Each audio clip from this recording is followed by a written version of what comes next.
여러분 안녕하십니까? 오늘 윤석열 대통령 측이 비상계엄 당시 윤 대통령은 국회의원들을 체포하라고 지시한 적이 없다고 주장했습니다.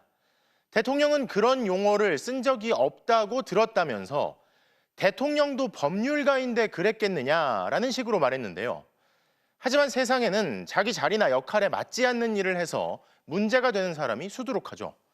그리고 무엇보다 계엄군 핵심 지휘부도 윤 대통령을 내란 총지휘자로 지목하고 있는 상황에서 당당하게 수사와 재판에 임하겠다던 대통령이 실제로는 마치 아랫사람들에게 책임을 모두 떠넘기는 듯한 태도로 혐의를 전면 부인하고 있는 겁니다. 첫 소식 이혜리 기자가 보도합니다. 윤석열 대통령의 40년 지기로 대변인을 자처하고 있는 석동현 변호사가 탄핵 이후 처음 카메라 앞에 나왔습니다. 윤 대통령은 계엄 당시 체포 지시를 한 적이 없다고 주장했습니다. 대통령도 법률가입니다. 뭘 체포를 해라, 뭐 끌어내라 하는 그러한 용어를 쓰신 적은 없다고 들었습니다. 그동안 나온 증언과 배치됩니다.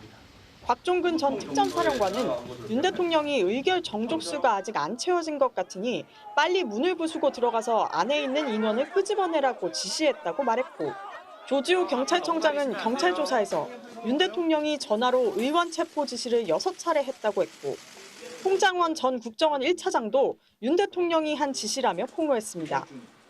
봤지, 비상 계엄 발표하는 것 봤습니다. 이번 기회에 다 잡아들여 싹 다 정리해. 석 변호사는 또 윤 대통령에게 이런 말도 들었다고 했습니다. 대통령이 체포 채자도 얘기한 적도 없을 뿐만 아니라 체포하면 도대체 어디다가 데려놓겠다는 것입니까? 군부대 안 지하 벙커가 구금시설로 고려됐다는 증언과도 정면으로 배치됩니다.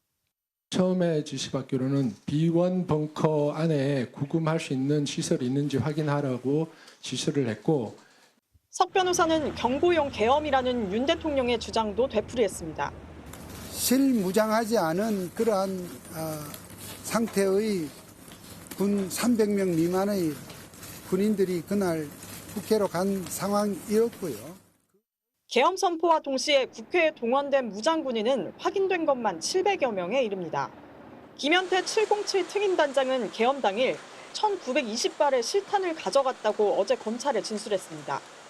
내란 혐의로 구속된 피의자들이 윗선 지시도 없이 자발적으로 주요 인사 체포와 국회 봉쇄에 나선 것이 말이 되느냐는 비판이 쏟아졌습니다. 석 변호사는 윤 대통령이 체포 지시를 안 했다는 말을 언제 했냐는 기자들 질문에는 구체적으로 말할 수 없다고 답했습니다. MBC 뉴스 이혜리입니다. 윤 대통령 측 석동현 변호사는 오늘 오전 외신 기자회견으로 이런 주장을 나라 밖에까지 전한 데 이어 오후에는 또 국내 언론 기자들을 만났습니다. 하지만 핵심적인 질문이 나오면 아직 자신은 변호인이 아니라면서 답을 피하고 내용 있는 답변도 하지 않았는데요. 출석 요구도 재판 절차 진행에도 응하지 않는 윤 대통령을 위해 시간을 벌어주고 있는 것 아니냐는 비판이 나옵니다. 윤상문 기자가 보도합니다. 수사기관 출석 요구와 탄핵 심판 절차에 모두 응하지 않고 있는 윤석열 대통령.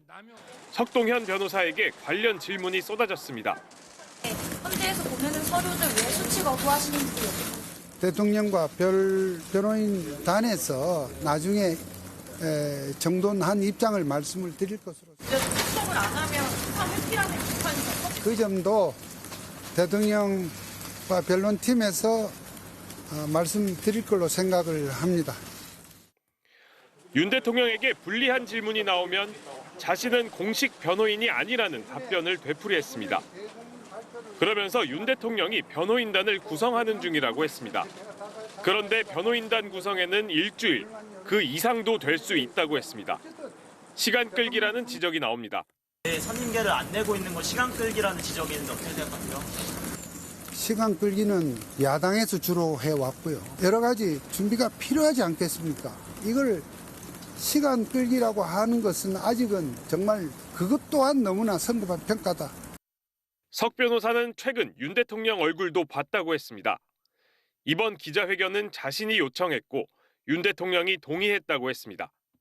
하지만 알맹이는 없었습니다. 구체적으로 뭐를 어떻게 얘기하라 뭐 이렇게 이 협의 의논했다고는 할 수 없고요.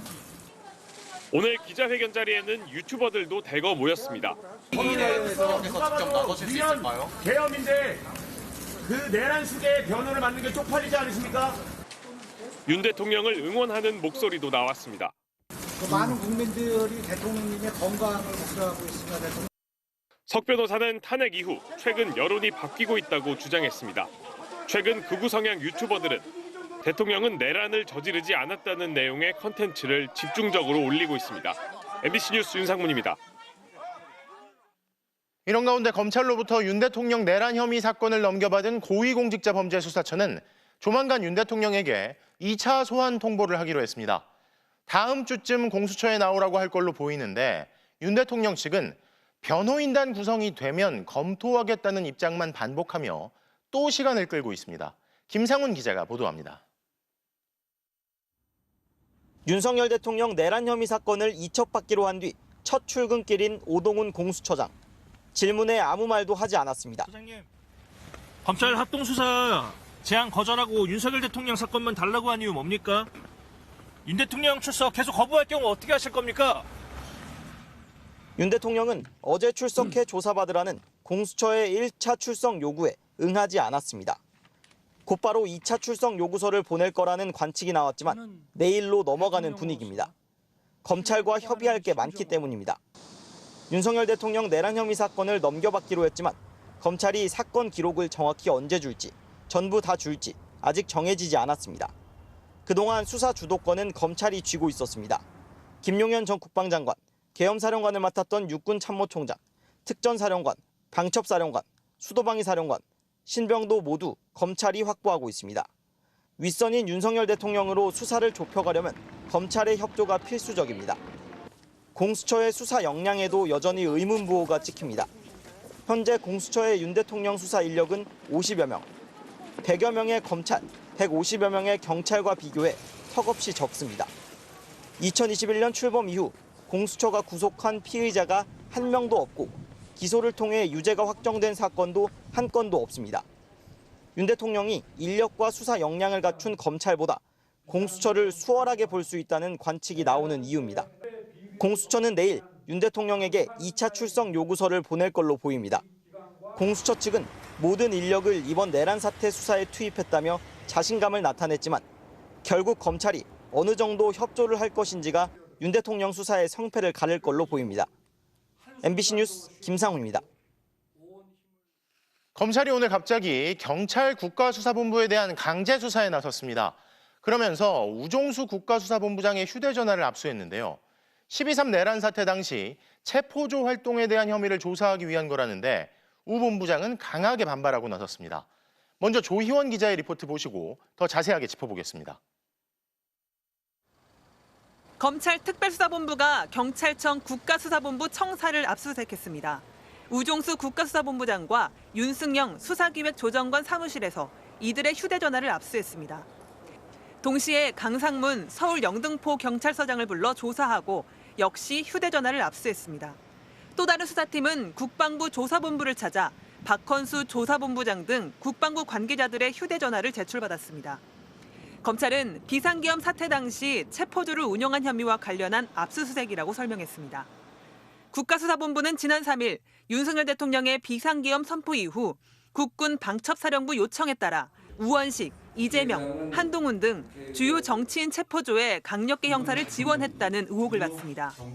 검찰은 경찰이 방첩사 요청대로 영등포경찰서 강력팀 형사 10명을 실제로 국회 앞에 보내 출동을 대기시킨 정황을 포착한 것으로 알려졌습니다. 경찰 국가수사본부와 국방부 조사본부 측 모두 의혹을 부인하고 있습니다. 국가수사본부는 방첩사로부터 여의도 현장 상황을 안내할 경찰관의 명단을 요청받고 영등포서 강력팀 형사 명단을 건넸지만 실제 현장에 투입하지는 않았다고 반박하고 있습니다. 국방부 조사본부 역시 당시 수사관 100명 파견 요청을 방첩사로부터 받았지만 응하지 않았다는 입장입니다. 검찰의 압수수색에 대해 우종수 국가수사본부장은 참고인의 휴대폰을 압수한 것에 대해 매우 유감이라고 밝혔습니다. 검찰이 국가수사본부 수장의 휴대전화까지 압수하면서 내란 수사 주도권을 놓고 기관 간 갈등이 재점화하는 것 아니냐는 우려도 나옵니다. MBC 뉴스 조희원입니다. 법조팀 조희원 기자 나와 있습니다. 자, 조 기자, 검찰이 공조수사본부 꾸리고 있는 경찰과 또 국방부 조사본부 수장들을 상대로 압수수색을 했어요. 이게 검찰을 배제시켜서 일종의 뒤끝을 보이고 있는 거 아니냐, 뭐 이런 지적도 나오잖아요. 네, 이 국가수사본부가 압수수색 직후에 짧은 입장문을 냈는데요. 이 공조수사본부까지 꾸린 상황에서 참고인의 휴대폰을 압수한 건 매우 유감이라면서 공조본 체제로 흔들림 없이 철저히 수사해 나가겠다고 했습니다. 이 짧은 입장문에서 이 공조본을 2번이나 강조를 한 겁니다. 이번 내란 사태 수사는 공조본 체제로 간다는 걸 강조한 것으로 보입니다. 반면 검찰 특별수사본부 관계자는 영장을 칠 수밖에 없었다라고 반박을 했는데요. 그러면서 이 압수수색 영장이 왜 발부됐겠느냐라고 되물었습니다. 이 뒤끝 수사, 보복성 수사라고 보는 시선에 상당히 불쾌했습니다. 자, 혐의가 있으면 뭐 수사로 드러나겠지만 엄중한 내란 사태를 두고 이렇게 수사의 두 축이 갈등을 보이고 있으니까 자칫 수사 자체를 그르칠 거 아니냐, 뭐 이런 우려가 나오잖아요. 이게 협조하기가 쉽지가 않은가 봐요. 네, 그렇습니다. 검찰이 어제 공수처의 윤석열 대통령과 이상민 행안부 장관 사건을 이첩을 했는데요. 네. 수사팀 내부에서 반발이 엄청났던 것으로 전해졌습니다. 이 윤 대통령만 조사하면 되는 걸로 판을 다 준비해놨는데 뺏긴다는 생각을 한 것으로 보입니다. 이 심우정 검찰총장이 어젯밤에 전국 검사장들에게 서신을 보내서 왜 이첩할 수밖에 없었는지를 상세하게 설명을 했는데요. 이 내부 진화에 나선 것으로 풀이됩니다. 그런데 주목할 대목은 이 공조수사본부 출범으로 더 이상 협의는 어렵다고 판단했다고 한 부분입니다. 이 검찰 내부에서도 앞으로 협력을 한다면 이상한 것이라는 반응까지 나오고 있는데요. 하지만 이 사상 초유의 내란 우두머리 혐의를 받고 있는 현직 대통령에 대한 수사잖아요. 네. 이 수사기관끼리 자존심을 내세울 때는 아닌 것으로 보입니다. 그렇죠. 검찰 내부에서 앞으로 협력을 한다면 이상한 것이라는 반응까지 나온다. 그게 이상한 것 같은데. 자, 공수처가 조만간 윤 대통령 소환하겠다고 하고 헌재도 변론 절차 강행하겠다는 입장이잖아요. 그런데 아직 윤 대통령 측 변호인 선임이 안 됐잖아요. 뭐 시간 끌기라고 하는데 그러면 이렇게 한다고 해도 이 절차가 또 계속 늦춰질 수도 있는 건가요? 일단 말씀하신 것처럼 공식 선임이 아직입니다. 물론 이 윤 대통령의 검사 선배인 김홍일 전 방송통신위원장을 비롯한 몇 명이 변호인단에 참석할 거라는 얘기는 나오고 있지만 아직 아무도 선임계를 제출하진 않고 있는데요. 이 석동현 변호사는 변호인 구성에 일주일 이상 혹은 그 이상도 걸릴 수 있다고 했습니다. 시간 끌기라는 비판이 나오고 있는데요. 이 변호사 선임이 안 됐다는 이유로 소환 조사나 재판 일정을 늦추려고 한다는 거죠. 네. 그런데 한 검찰 관계자는 윤 대통령이 법률가라면서 이 비상기원 법률 검토도 직접 했다고 하지 않냐며 어이없는 주장이라고 꼬집었습니다. 네.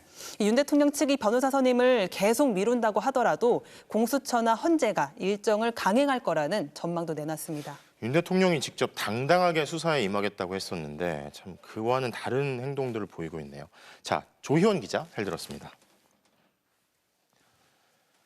윤석열 대통령이 지난 월요일과 어제에 이어 오늘도 헌법재판소가 발송한 탄핵 심판 서류를 받지 않았습니다. 헌법재판소 직원이 직접 서류를 전달하려고 했지만 관저 정문도 통과하지 못한 건데요. 계속 이렇게 숨어서 서류도 안 받고 버티면 방법이 없는 건가 싶은데 그러나 헌재는 다음 주 월요일이 되면 서류를 받은 걸로 간주하는 입장을 낼 것으로 보입니다. 유서영 기자입니다. 헌법재판소는 지난 월요일 탄핵 심판 접수 통지와 출석 요구서 등을 우편으로 보냈습니다. 용산 대통령실은 수취인 부재를 이유로 받지 않았습니다. 한남동 관저로 보낸 건 대통령 경호처가 수취를 거부했습니다. 헌재는 어제 또 오늘 다시 우편을 보냈지만 윤 대통령은 모두 받지 않고 있습니다. 그 사이 본인 생일을 축하하는 꽃바구니는 어제 경호처를 통해 받은 걸로 알려졌습니다. 헌재는 직원도 보냈습니다. 한남동 관저를 어제와 오늘 두 차례 찾아갔습니다. 헌법재판소 측은 관저를 찾아간 직원들이 정문에서 경호처에 가로막혔다고 밝혔습니다. 윤 대통령에게 직접 전달할 수가 없어 경호처 직원에게 전달을 요청했지만 별다른 이유 없이 수령을 거부했다는 겁니다. 대통령 경호처가 사실상 윤 대통령의 시간 끌기 전략을 도와주고 있다는 비판이 나옵니다. 헌재는 윤 대통령이 전자송달도 수신하지 않고 있다고 했습니다. 헌재는 서류는 아직 송달 중이라며 답답함을 감추지 않았습니다. 탄핵심판 사건 접수 후 전체 재판관들이 모이는 평의가 오늘 처음 열렸습니다. 이 자리에서 윤 대통령의 수령 거부를 어떻게 할지 논의한 걸로 알려졌습니다. 헌재는 평의 결과를 토대로 다음 주 월요일 최종 입장을 밝힌다는 방침입니다. 서류 송달이 완료된 걸로 간주하고 후속 절차를 진행시킬 가능성이 큽니다. 윤 대통령이 지연 전술을 펴는 것과 달리 국회는 탄핵소추 대리인으로 17명의 변호사를 선임하며 속도를 내고 있습니다. 박근혜 전 대통령 파면 당시 헌법재판관이었던 김인수 변호사와 송도환 전 국가인권위원장, 이명박 내곡동 사저부지 매입 의혹 특별검사를 맡았던 이광범 변호사가 공동 대표를 맡아 내일 오전 첫 회의를 열 예정입니다. MBC 뉴스 유서영입니다. 이렇게 윤 대통령이 헌법재판소의 탄핵심판 서류도 받지 않고 수사기관 출석 요구에도 응하지 않는 가운데 시민들은 오늘도 거리로 나왔습니다. 추운 날씨에도 거리에 나온 시민들은 윤 대통령의 즉각 파면을 촉구하고 있는데요. 헌법재판소 근처 상황 알아보겠습니다. 자, 정한솔 기자, 시민들이 지금도 모여 있습니까? 네, 올겨울 들어 가장 추운 날인데도 시민들은 헌법재판소 근처 광장에 모였습니다. 시민들은 윤석열 대통령을 구속하고 파면하라고 외치고 있습니다.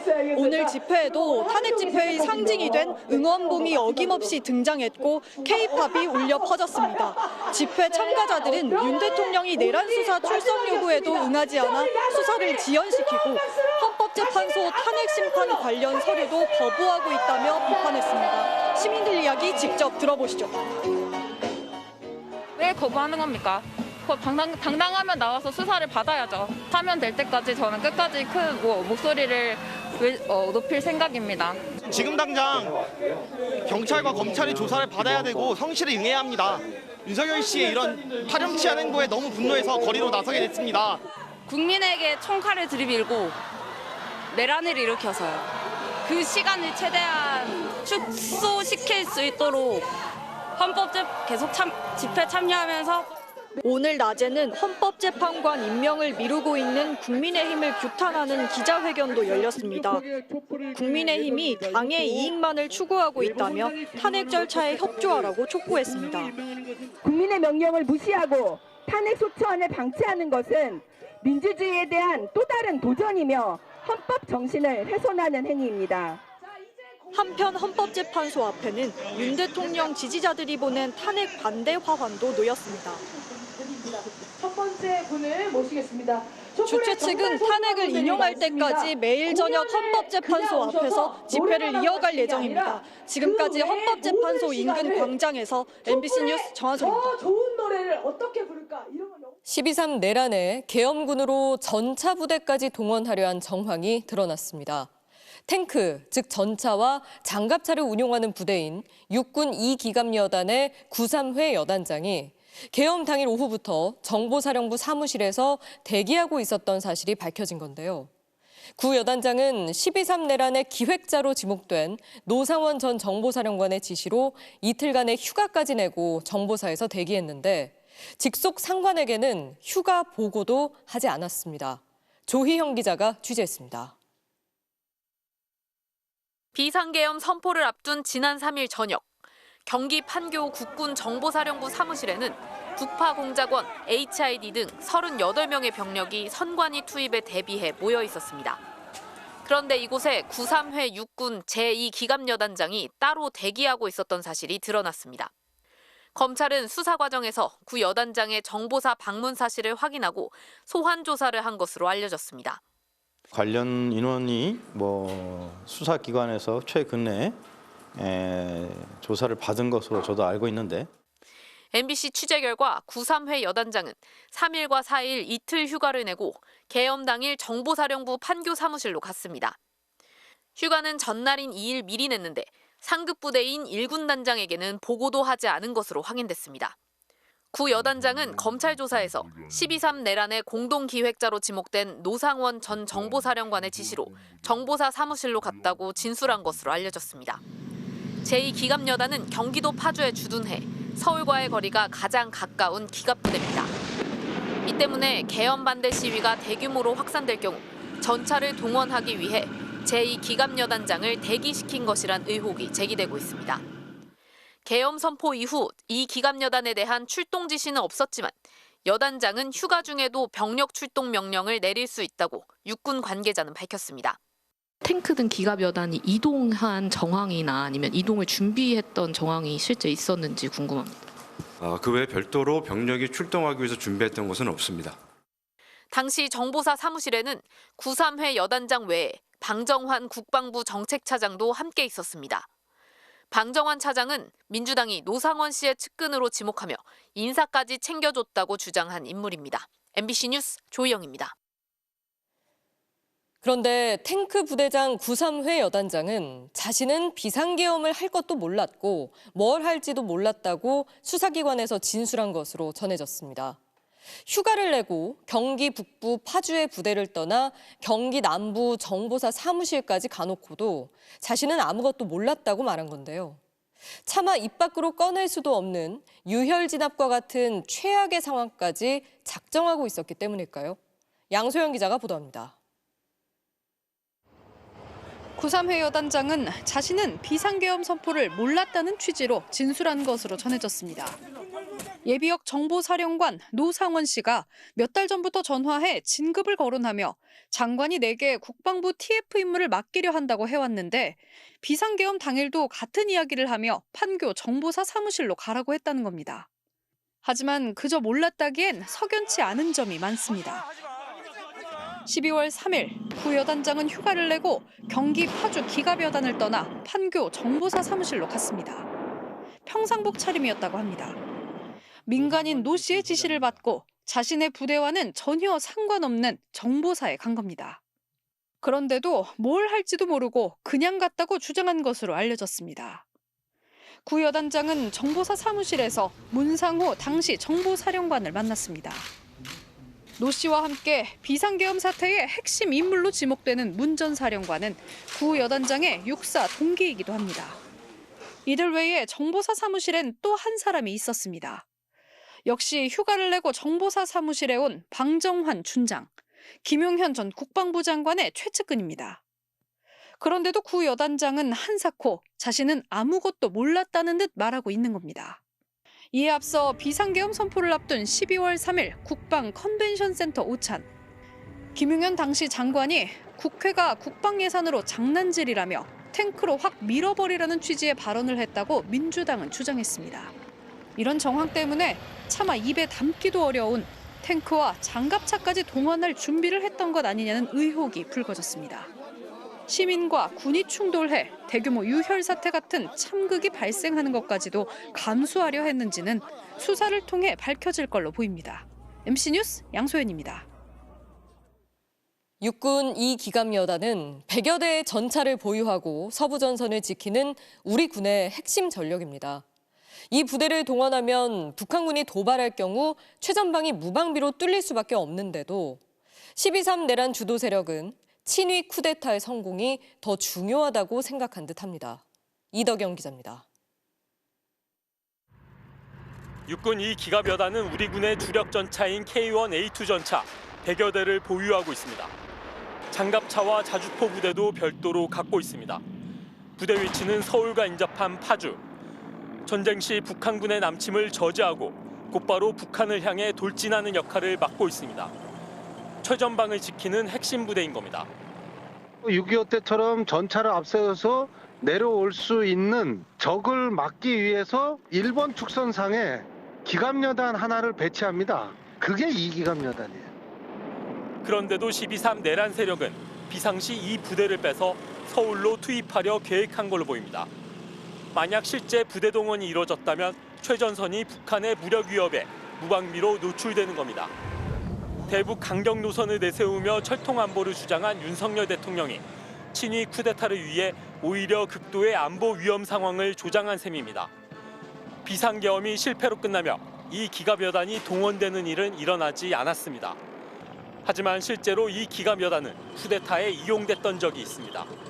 1979년 신군부의 12.12 군사반란 당시 하나회 멤버였던 이상규 이 기갑 여단장은 13일 새벽 2시 30분 전차 35대와 병력 180여 명을 출동시켰고 이들은 1시간여 뒤 정부 청사 역할을 하던 중앙청을 장악했습니다.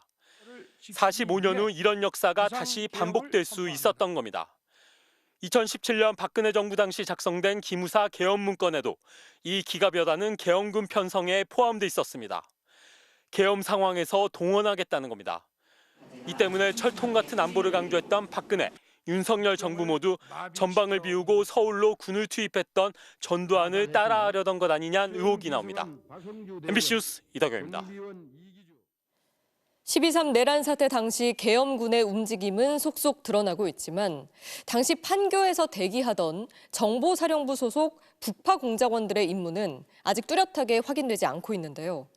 이들의 임무가 선거관리위원회 직원들의 납치와 감금이라는 제보 내용을 더불어민주당 소속 국방위원이 공개했습니다. 손목과 발목을 묶고 복면을 씌워 데리고 오라는 지시가 내려왔다는 건데 국방부는 수사를 통해서 밝혀져야 한다는 입장만 밝혔습니다. 김지인 기자입니다. 지난 12월 3일 윤석열 대통령의 비상계엄 선포 직후 정보사령부 요원들이 경기도 성남 판교에 모였습니다. 구체적인 임무는 모른 채 선거관리위원회로 간다는 지시만 받았습니다. 다음 날 선관위로 이동한다라는 것은 지시를 받았고 그다음에 세부 임무는 추후 하달하겠다라고 제가 지시를 받았습니다. 국회 국방위원회 소속 더불어민주당 김병주 의원이 이들의 임무는 선관위 직원의 납치 감금이었다는 제보 내용을 공개했습니다. 입숙이 관여한 사람이 양심 고백을 했다는 겁니다. 이제 무력으로 제압하고 케이블 타이로 손목을 묶고 발목을 묶고 두건을 씌워서 비원 문속으로 이렇게 이동을 시켜서 감금하려고 했다라는. 저녁 9시쯤 HID 7명을 포함해 정보사 요원 38명이 판교 모처 부대 회의실에서 대기했고 문상호 정보사령관이 조금 있으면 중요한 임무가 떨어진다고 말했다는 구체적인 상황도 언급했습니다.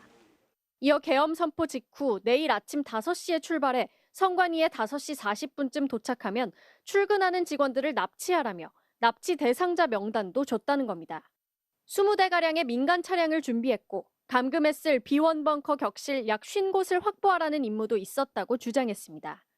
선관위 직원 과장을 포함해서 실무자 30명 명단을 받았고요. 일부 요원들은 비원 문속으로 가서 50개 격실을 좀 확인을 해서 김 의원은 38명의 정보사 요원들은 점조직 형태로 포섭됐고 출신 학교와 출신 지역을 확인한 뒤 호남 출신은 배제했다는 제보도 있었다고 덧붙였습니다.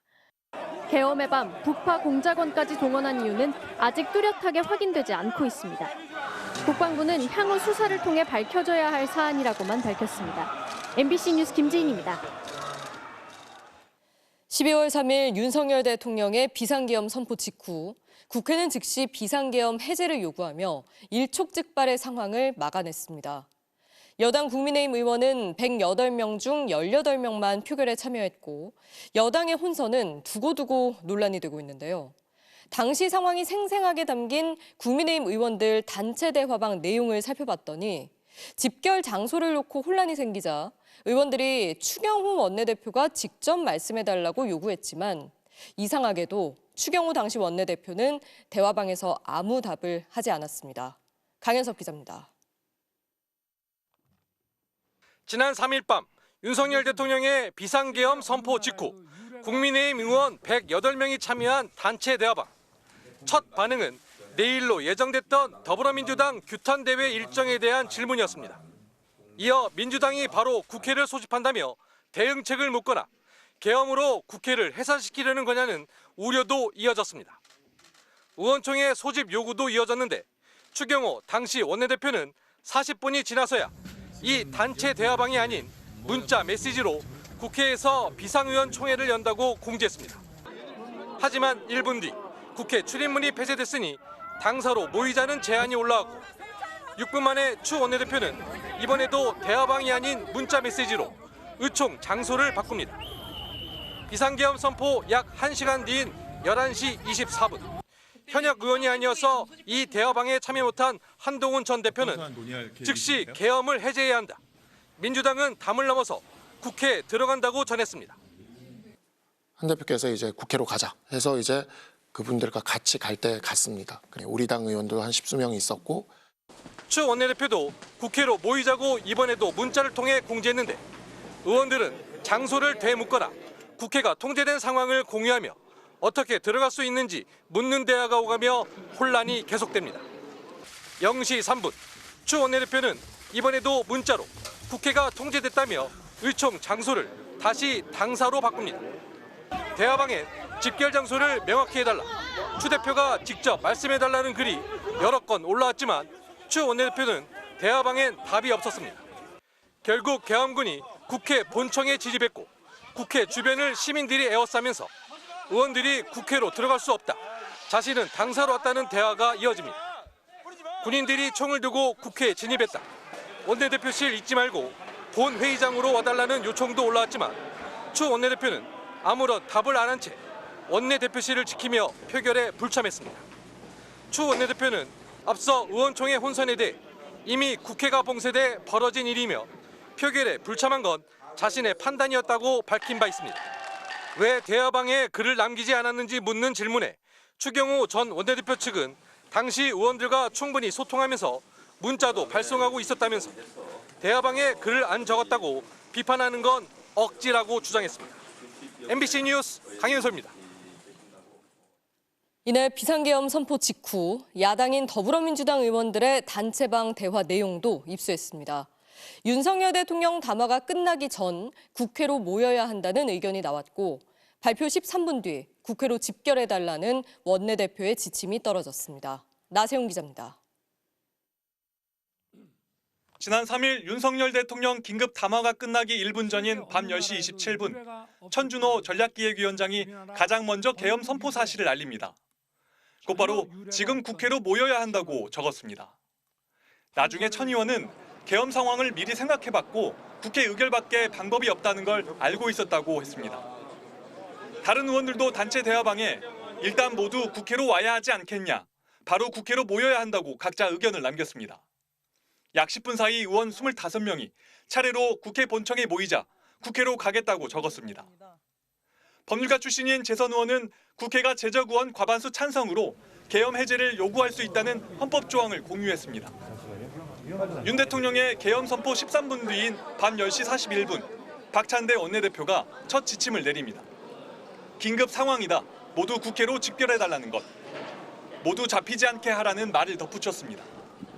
하지만 5분 뒤 경찰이 국회 출입을 통제하기 시작했고 계엄사 포고령 발령 직후인 11시 37분부터 전면 봉쇄가 시작됐습니다. 아니 국회에서는 못 들어가게 한 게 어딨어? 비상계엄 선포령에 의해서 전원 차단으로 아니 막는 게 말이 돼? 국회로 왜 못 들어가게? 문이 막히자 의원들은 담을 넘었습니다. 단체 대화방엔 수소 충전소로 넘었다. 한강 쪽 담을 넘어야 한다. 국회 뒤쪽으로 돌면 된다. 통제가 느슨한 곳이 어딘지 실시간으로 정보가 공유됐습니다. 자정 무렵 본격적으로 계엄군이 투입됐고 야당 보좌진과 당직자들이 바리케이트를 쌓고 막았습니다. 그 사이 더불어민주당 소속 의원 154명이 본회의장에 모였습니다. 조국혁신당 의원 12명 전원과 진보당 2명, 개혁신당, 기본소득당, 사회민주당 무소속 각 1명씩 합류했습니다.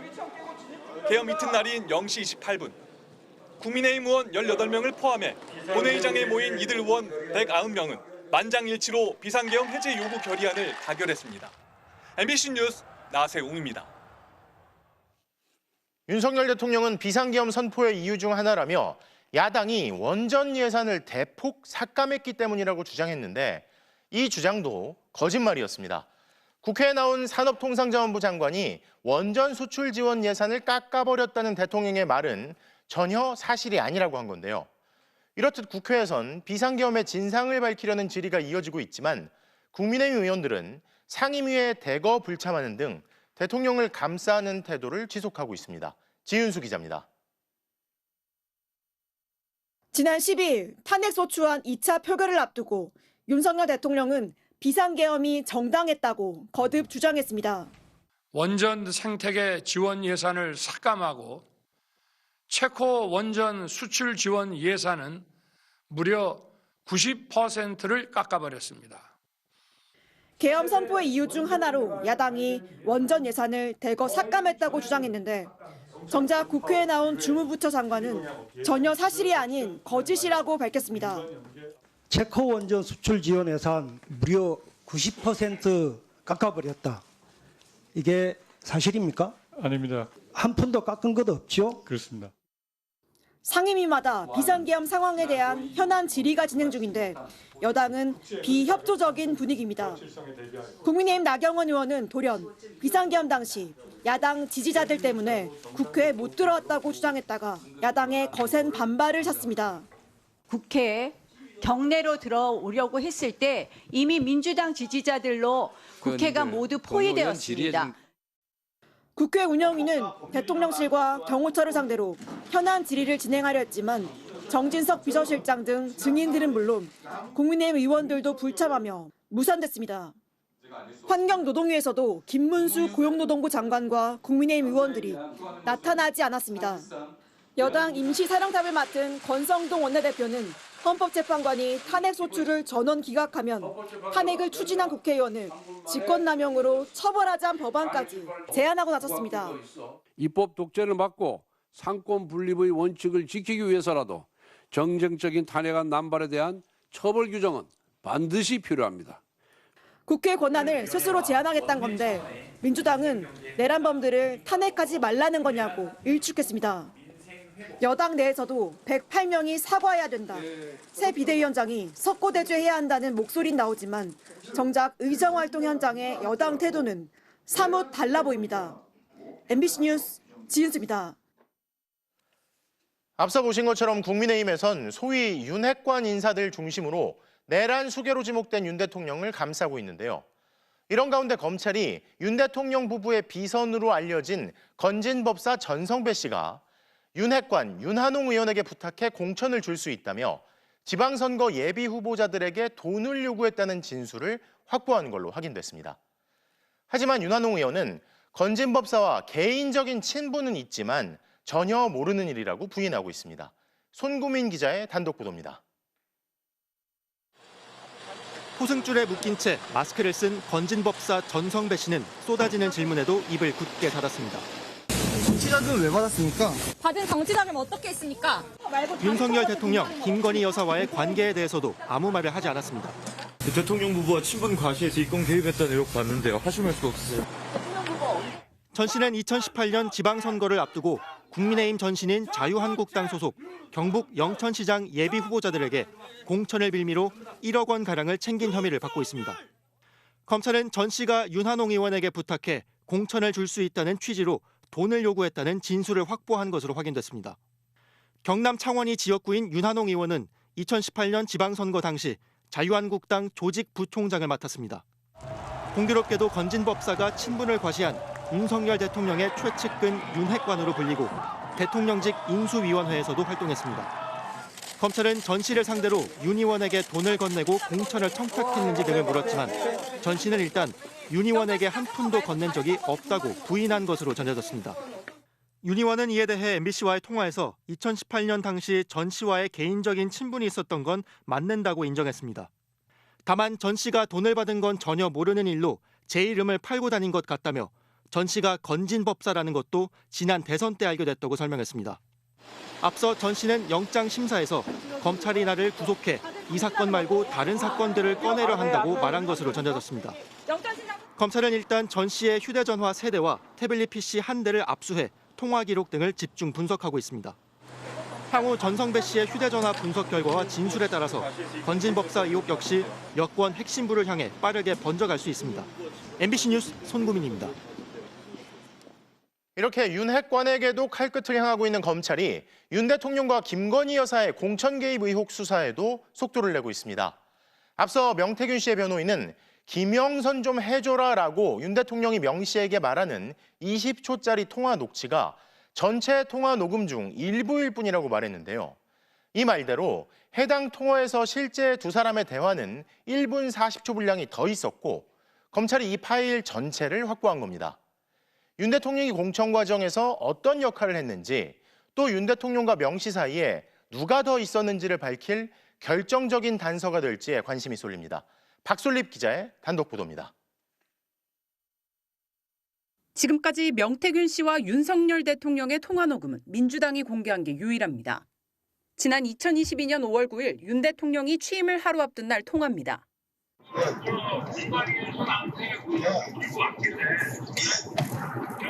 김영선이 경선 때도 열심히 뛰었으니까 너는 김영선이 좀 해줘라 그랬는데 이게 말이 많네.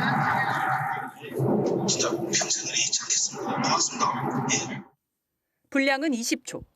그런데 창원지검 수사팀이 이 통화의 전체 녹음 파일을 확보했습니다.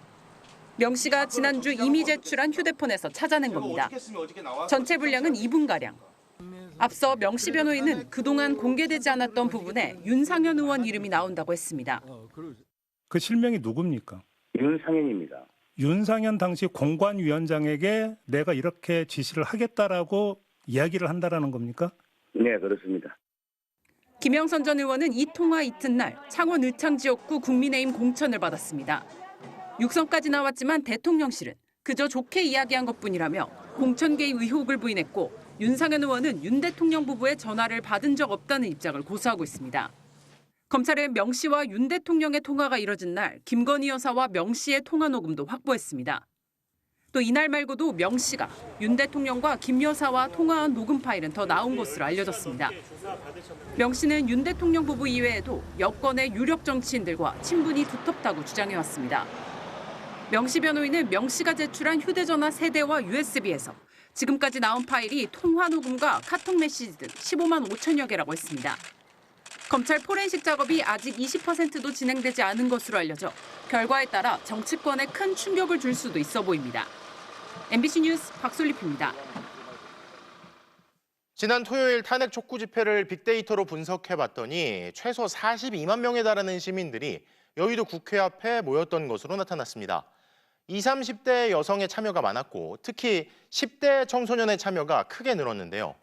이들이 앞으로 우리 사회의 민주주의를 지키고 정치의 변화도 이끌어내겠죠. 장슬기 데이터 전문 기자가 전해드립니다. 가 204표. 국회의사당 앞에서 다시 만난 세계를 다 함께 부르기까지 여의도는 아침부터 분주했습니다. 서울시와 KT의 중계기에 잡힌 모바일 데이터를 분석해보면 여의도로 몰려든 시민은 시간당 2배씩 불어났습니다. 만원 지하철을 타거나 한강 다리를 직접 건너 6만 명에서 12만 명, 그리고 23만 명. 대통령 윤석열 탄핵 소추안을 상정합니다. 본회의가 열린 오후 4시 즈음 인파는 최고조에 달해 최소 42만 명이 숨죽여 표결 결과를 지켜보고 또 환호했습니다. 역사적인 날에 많은 분들과 함께할 수 있어서 정말 다행이라고 생각합니다. 국민의힘 의원들이 집단 퇴장했던 지난 7일의 최다 인원 27만 7천여 명보다 1.5배 더 늘어났습니다. 한 주 전에 비해 60대 이하 모든 연령대에서 참여자 수가 증가했는데 특히 10대 청소년은 참가자가 2배 이상 늘었습니다. 막 욕하면서 지금이 어떤 시대인데 계엄을 내리냐고. 연령별 세대별로 보면 시민 3명 가운데 1명이 20대와 30대 여성일 정도로 젊은 여성들의 참여도가 매우 높았습니다. 그렇다고 탄핵에 대해 찬반이 엇갈린 건 아닙니다. 한 여론조사에선 계엄 이후 2030 세대의 남녀 모두 80% 이상이 탄핵에 찬성하는 것으로 나타나기도 했습니다. 다만 여성층이 광장의 정치에 보다 적극적이라는 분석입니다.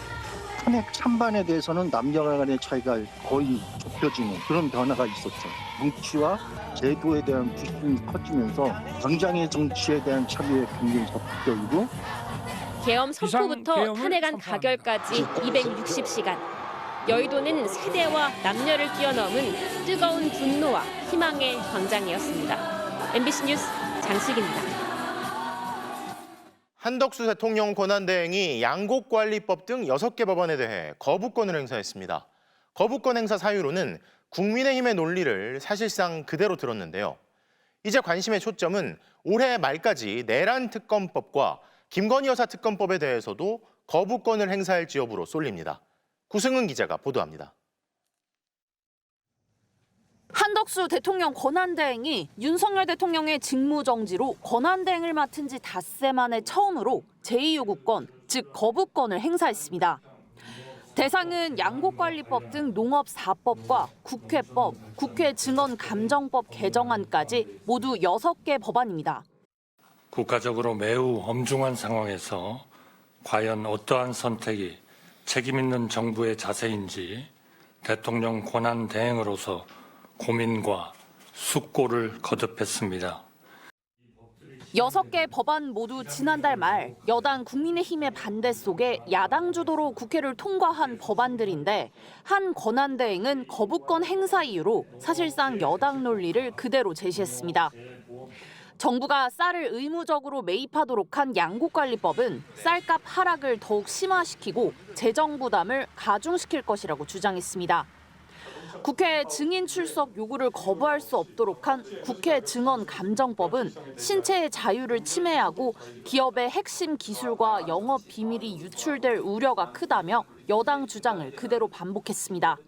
정부는 헌법 정신과 국가의 미래를 최우선으로 하는 책임 있는 결정을 하지 않을 수 없습니다.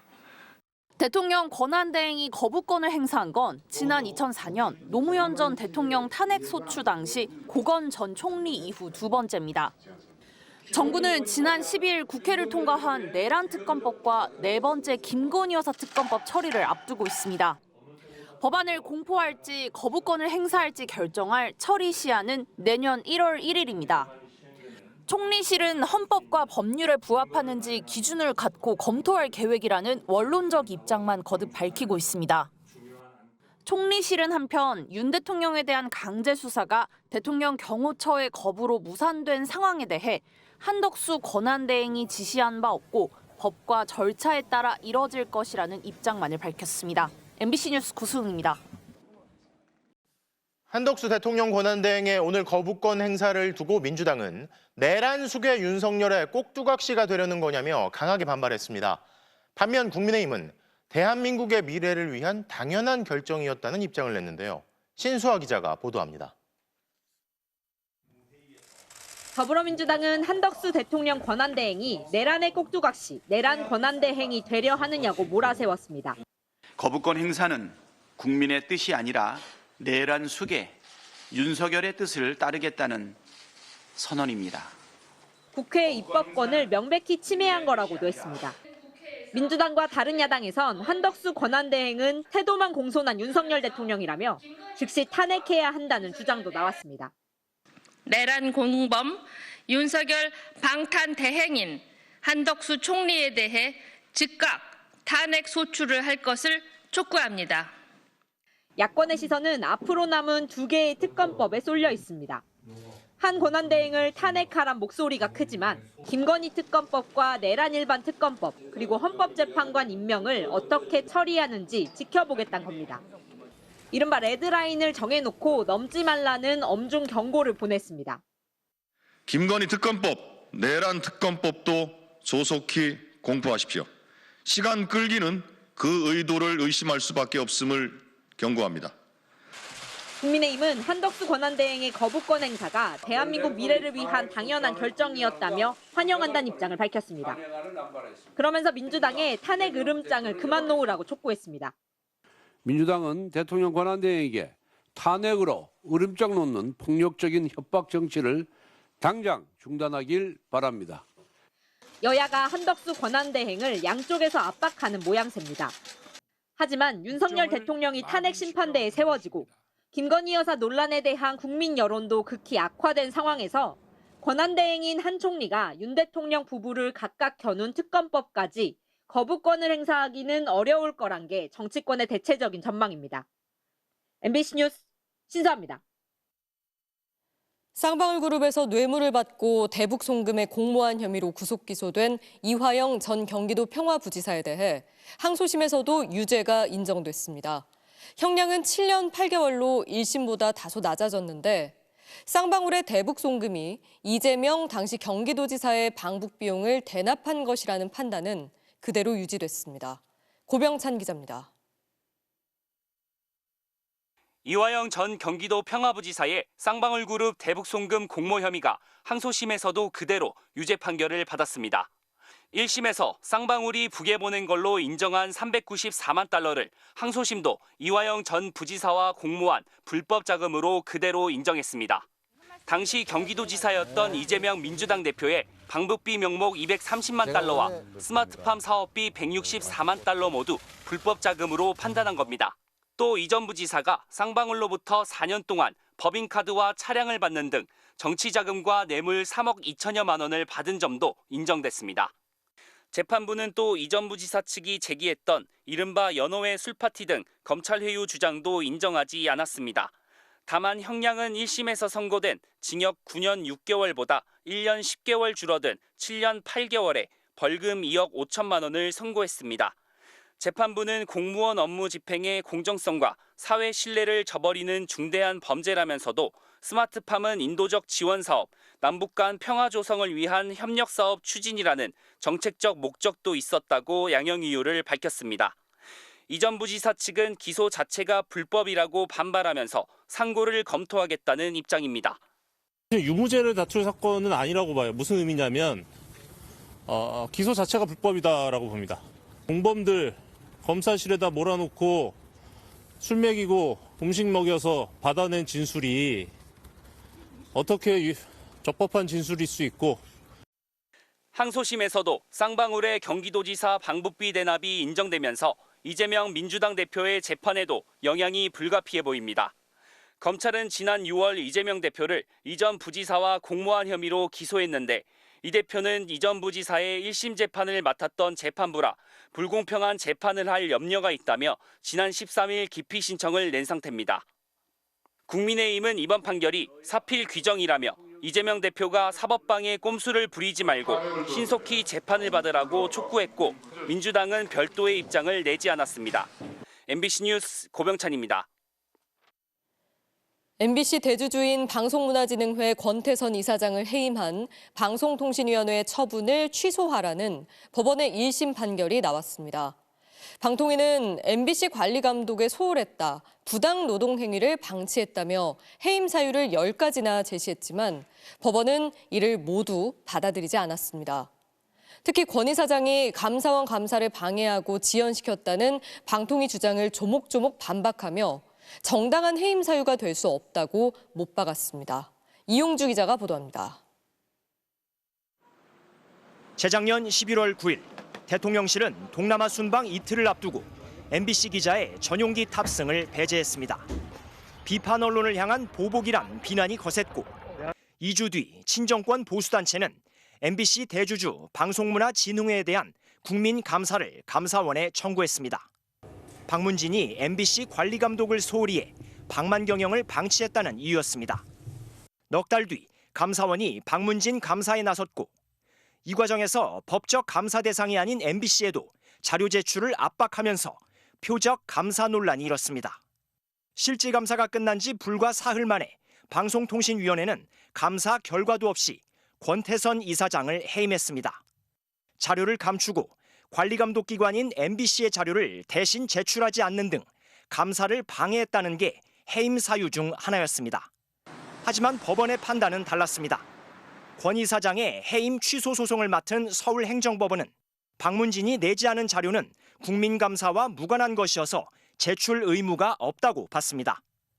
또 법적 감사 대상이 아닌 MBC엔 감사원이 직접 자료 제출을 요구하는 게 맞다고 지적했습니다. 감사원을 대신해 MBC의 자료 목록을 전달하거나 MBC를 대신해 감사원에 MBC 자료를 제출할 권한과 책임이 없다며 소송을 낸 권 이사장의 손을 들어준 겁니다. MBC 감사의 위법성을 인정한 판결로 당시 최재해 감사원장과 유병호 사무총장은 직권 남용 혐의로 공수처에 고발돼 있는 상태입니다. 방통위가 해임 사유를 만들어 냈을 뿐만 아니라 감사원이 그 방문진에 대한 감사를 핑계로 해가지고 해임 사유를 해준 것 자체도 문제라는 것을 지적한 것입니다. 윤석열 정부는 집권 내내 MBC 장악 논란을 빚어왔습니다. 검찰과 경찰 등 수사기관부터 감사원과 국민권익위, 방통위, 방송통신심의위 등 각종 공권력이 총동원됐다는 비판이 제기됐습니다. 그러나 권 이사장 해임과 이후 박문진 차기 이사진 선임 등 방통위의 행보는 법원에서 잇따라 제동이 걸렸고 유희린 방심위의 MBC에 대한 징계 처분 역시 법정 공방에서 모두 패하며 취소됐습니다. 방통위는 권 이사장 해임 취소 1심 판결에 대해 판결문을 면밀히 검토한 뒤 항소 여부를 결정하겠다고 밝혔습니다. MBC 뉴스 이용주입니다. 오늘 원달러 환율이 1,450원을 돌파했습니다. 글로벌 금융위기가 한창이던 지난 2009년 3월 이후 최고치로 치솟았는데요. 또 미국의 금리 인하 속도가 늦춰질 거란 전망에 우리 코스피는 하락했습니다. 앞으로 달러화 강세가 두드러질 것으로 예상되면서 금융당국이 긴급 조치에 나섰습니다. 김건휘 기자입니다. 오후 3시 반 종가 기준 원달러 환율이 1,451.9원을 넘어섰습니다. 글로벌 금융위기 이후 무려 15년 9개월 만입니다. 코스피도 2% 가까이 내렸습니다. 환율 충격은 지난밤 미국 연방준비제도의 발표에서 비롯됐습니다. 달러 금리를 낮추면서도 정작 내년에는 금리 인하 속도를 늦출 거라고 예고했기 때문입니다. We can therefore be more cautious as we consider further adjustments to our policy rate. 강한 달러가 예상돼 환율이 출렁이자 정부와 금융당국이 앞다퉈 대응에 나섰습니다. 은행들에게는 기업의 외화 결제와 대출 만기를 탄력적으로 조정해 줄 것을 요청했습니다. 또 국민연금과 외환 스와프 계약도 확대하기로 했습니다. 달러가 필요할 경우 시장에서 사들이는 대신 우리 외환 보유고에서 쓸 수 있게 한 겁니다. 변동성이 과도하게 나타나는 경우에는 추가적인 시장 안정 조치를 과감하고 신속하게. 환율 변동에 대비해온 대기업과 달리 수출 중심의 중소기업들은 불안해합니다.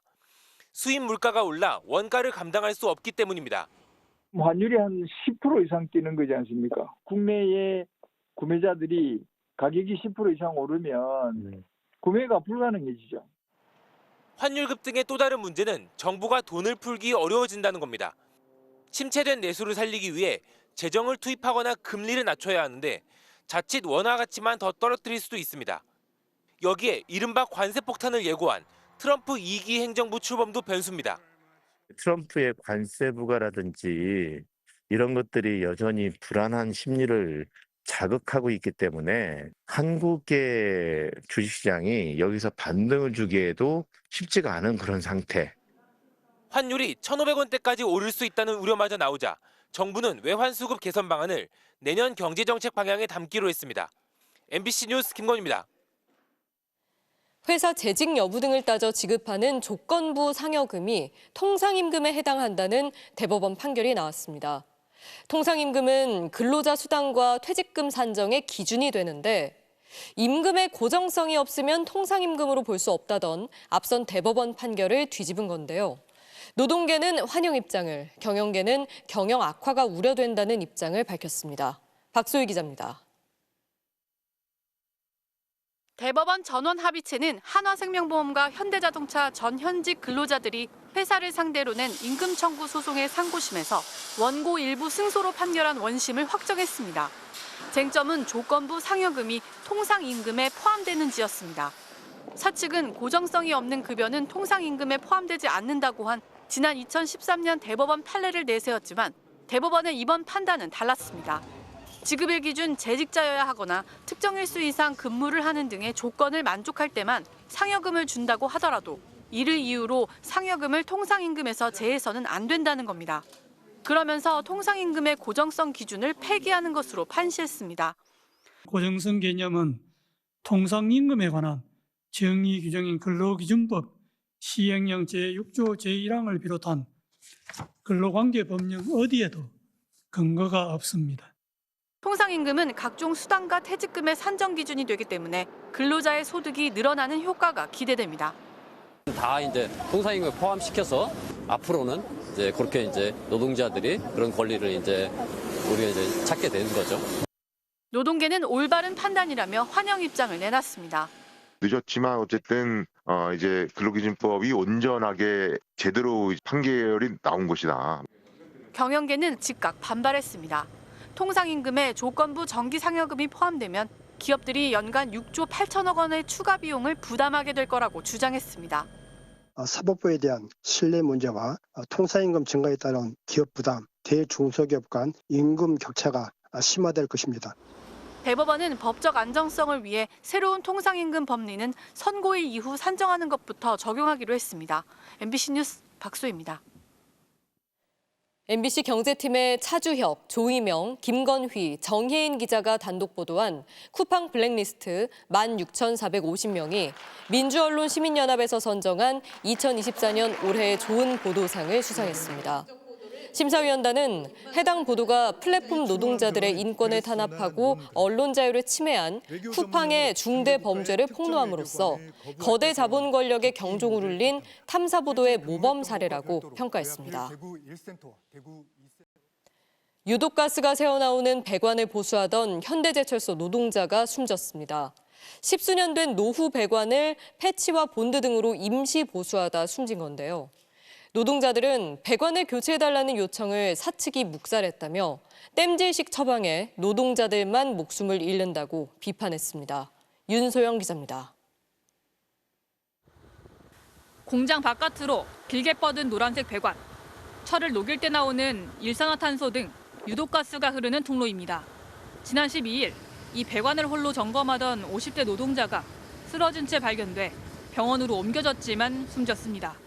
칼에 베인 듯 길게 파손된 배관 주변으로 하얀 테이프 등 숨진 노동자가 마지막까지 보수하던 흔적이 보입니다.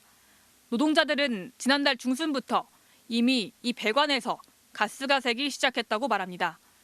사망사고 이틀 전에도 숨진 노동자가 패치와 본드 등으로 임시 보수 작업을 진행했다는 겁니다.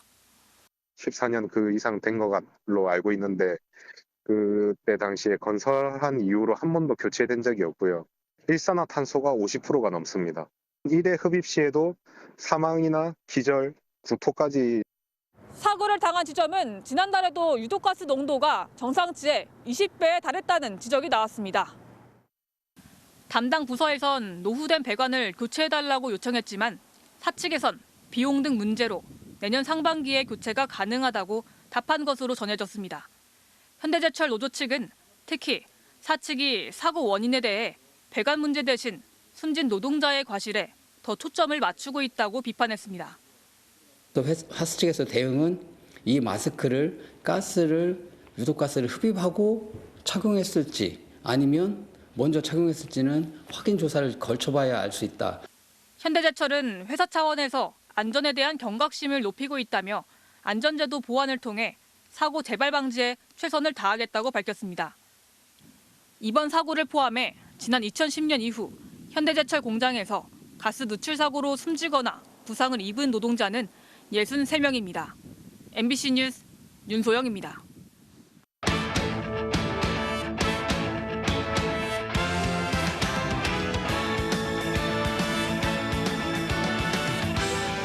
목요일 밤 스포츠 뉴스입니다.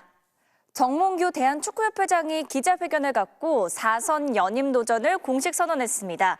이번이 마지막이라며 축구 팬들의 비판을 받아들이고 신뢰를 회복하겠다고 밝혔습니다. 손장훈 기자입니다. 정몽규 축구협회장은 비판 여론 속에서 정면 돌파를 선언했습니다. 천안 축구센터 건립과 추락한 협회 신뢰 회복 등 각종 현안들을 책임지고 마무리하겠다며 이번이 마지막이라고 밝혔습니다. 여러 가지 질책을 겸허하게 받아들이고 다음 그 축구협회장 할 그 인재를 많이 양성하는 것이 가장 중요하다고 생각이 되고 제가 더 할 가능성은 없다고 생각이 됩니다. 승부 조작을 포함한 비리 축구인 사명과 정부 보조금 허위 신청, 감독 선임 논란으로 문체부는 최소 자격정지 이상의 중징계를 요구하고 있지만 오해에서 비롯된 부분이 있다며 갈등을 풀어가겠다고 밝혔습니다. 아시안컵 유치에 관해서 저희가 충분히 노력하지 않았다 이런 식으로 인식된 게 그 문체부 감사 이런 거와 이어지지 않았나 이렇게 문체부를 잘 설득할 거고요. 특히 대표팀 감독 선임은 과정이 중계되듯 공개된 게 비난과 갈등을 불러일으켰다며 피파와 아시아 축구연맹을 앞세워 문제가 없었다고 항변했습니다. 두 분 아니면 많은 FIFA 관계자 여러분들이 감독 선임에 관해서 뭐가 문제인지 이해를 못하겠다 이렇게 말씀하셨습니다. 기자회견 내내 소통을 강조한 정 회장. 자신을 향해 비판의 목소리를 높이고 있는 허정무 전 대표팀 감독과 신문성 교수와 공개 토론도 얼마든지 응하겠다고 했지만 두 후보는 팬들의 생각과는 동떨어진 기자회견이었다며 여전히 날을 세웠습니다. MBC 뉴스 손장훈입니다. 프로야구 기아가 2연패를 향한 대형 트레이드를 단행했습니다. FA를 1년 앞둔 키움의 조상우를 영입하는 강수를 뒀습니다. 한국 시리즈 우승팀 기아는 2020년 구원왕을 차지했던 국가대표 출신 조상우를 키움에서 데려오면서 현금 10억 원과 내년 신인 드래프트 1라운드와 4라운드 지명권 2장을 내줬습니다. 통합 우승의 주역인 장현식의 FA 이적으로 생긴 불펜의 빈자리를 깜짝 트레이드를 통해 보강했습니다. 리그 정상급 불펜 투수 조상우는 그동안 이적설이 끊이지 않았는데요. 올해 우승으로 신인 지명 순위가 뒤로 밀린 기아는 트레이드를 먼저 제안했고 1년 뒤 A등급 FA가 되는 조상우의 잔류 가능성과 이적에 대비한 보상 시나리오까지 검토했다고 설명했습니다. 네, 프로 생활 23년 동안 4번이나 방출의 아픔을 겪은 고효준 선수가 일찌감치 못 만들기에 들어갔습니다. 입단 테스트라도 받기 위해 손가락에 물집이 잡힐 정도로 간절하게 공을 던지고 있습니다. 김수근 기자가 만났습니다. 2002년 롯데에서 데뷔한 고효준은 올해까지 팀을 5번이나 옮겼습니다. 그중 3번이 방출이었습니다. 그리고 들쭉날쭉한 제구와 부상으로 이군행이 길어졌던 올 시즌이 끝나자마자 SSG로부터 4번째 방출 통보를 받았습니다. 안 불러주는 느낌이 있어서 상황을 좀 감지를 했죠. 새 팀을 또 찾아야 된다는 부분에 대해서 좀 많이 아쉽긴 했었어요. 올해 41살로 적지 않은 나이에 기록도 점점 떨어지고 있지만 고효준은 입단 테스트라도 받을 수 있지 않을까 하는 기대감에 바로 공을 잡았습니다. 가볍게 던져도 시속 143km가 찍힐 만큼 어깨엔 문제가 없고 엄청난 투구 연습에 물집이 잡히기 일쑤지만 피가 나도 전혀 개의치 않습니다. 프로 넘는다면 40 후반은 그냥 이지로 나올 것 같고요. 슬라이더도 마찬가지고 허브도 마찬가지고 전부 다 각이 다 좋아요. 결정구가 부족하다는 생각에 비장의 무기도 연마했습니다. 체인지업을 많이 연습을 했었고요. 안타를 맞더라도 체인지업을 계속 던졌었고 스피드에 대한 부분도 많이 생각을 하고 확실히 컨트롤에 대한 부분도 된다고 생각하기 때문에 공을 던지는 겁니다. 자신보다 1살 어린 노경은이 제2의 전성기를 누리며 LPA 계약을 맺은 건 큰 자극이 됐습니다. 게임 끝나고 남아서 운동을 하면서 계속 했던 선수이기 때문에 뭉클한 그런 좀 감정을 좀 받았어요. 경원이가 끝날 때까지도 해보고 싶다. 난루 위기에서도 웃음을 보이며 등판 자체를 즐겼던 베테랑 고효준. 투수 최고령 등판 기록을 목표로 추운 겨울 마지막 불꽃을 태우고 있습니다. 성진호 선배를 뛰어넘는 게 목표예요. 절실하고 간절하고 그리고 사활을 거는 선수가 어떤 선수인지 내년에 보여드리겠습니다. MBC 뉴스 김수근입니다. 네, 6개 대륙 클럽 챔피언들이 맞붙는 피파 인터콘티넨털컵에서 레알 마드리드가 멕시코의 파추카를 꺾고 초대 챔피언 자리에 올랐습니다. 유럽 챔피언스리그 우승팀 레알 마드리드와 북중미 챔피언 멕시코 파추카의 결승전. 전반 37분 비니시우스가 환상적인 헛다리 짚기로 골키퍼를 따돌리고 완벽한 패스를 내주고요. 음바페가 깔끔하게 마무리하며 선제골의 주인공이 됩니다. 후반에도 레알 마드리드의 공세는 멈추지 않았는데요. 보드리고의 오른발 가마차기와 비니시우스의 페널티킥골로 3대0 완승을 거둡니다. 전날 피파 올해의 남자 선수로 뽑혔던 비니시우스는 골과 도움을 1개씩 기록하면서 대회 최우수 선수에도 선정되는 겹경차를 누렸습니다.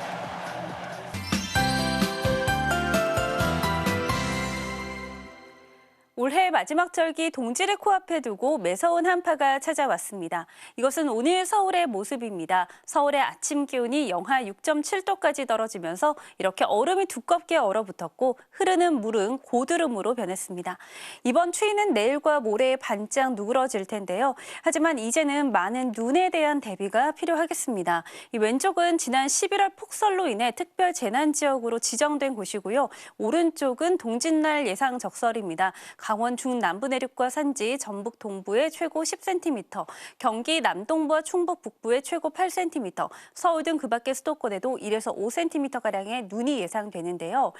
보시면 경기 남부와 충북 북부 등 눈 피해 지역에 또다시 대설특보 수준의 많은 눈이 내릴 것으로 보입니다. 동짓날에 비나 눈이 온 뒤에는 기온이 다시 내림세를 보이는 모습인데요. 일요일과 월요일 서울의 아침 기온 영하 7도까지 떨어지겠고요. 크리스마스 이브와 당일날에 각각 영하 5도와 3도로 약간 오름세를 보이겠습니다. 현재까지 별다른 눈이나 비 소식은 없습니다. 내일 아침 서울의 기온은 영하 2도, 춘천 영하 7도를 보이겠습니다. 낮 최고 기온은 서울 4도, 부산이 11도까지 오르겠습니다. 날씨였습니다. 올해 국가조찬기도회에서 윤 대통령은 이런 연설을 했습니다. 여러분께서 마음 모아 기도하고 힘을 보태주시면 우리가 바라는 개혁을 이뤄내고 새로운 미래를 열 수 있다고 믿습니다. 이제 와서 보니 우리가 바란다던 건 반사회적인 극우 세력이 바라는 것이었던 걸로 보입니다. 열 수 있다던 새로운 미래는 주술을 신봉하는 이들이 그리던 미래였던 걸로 보입니다. 사실은 보수가 아닌 극우였고 기도가 아닌 주술이었던 겁니다. 목요일 뉴스데스크 마칩니다. 시청해주신 여러분 고맙습니다.